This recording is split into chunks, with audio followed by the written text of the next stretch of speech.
ఈ రోజు రజక అభివృద్ధి సంఘం ధోబీ గల్లీ వినాయక మండపం వద్ద కుంకుమ పూజ మరియు అన్నదానం కార్యక్రమం నిర్వహించబడినది.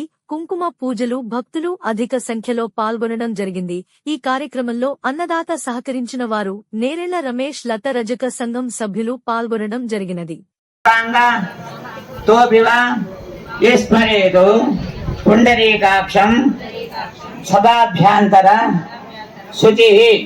పుండరీకాక్ష పుండరీకాక్ష పుండరీకాక్ష నెత్తి పూత నెత్తి చల్లుకోండి అందరూ. శిరశ్రీమార్జనం కరిష్యామినః. అక్షంతలు తీసుకోండి. అక్షంతలు గణపతి స్వామిని ప్రార్థన చేయండి, గౌరమ్మను ప్రార్థన చేయండి.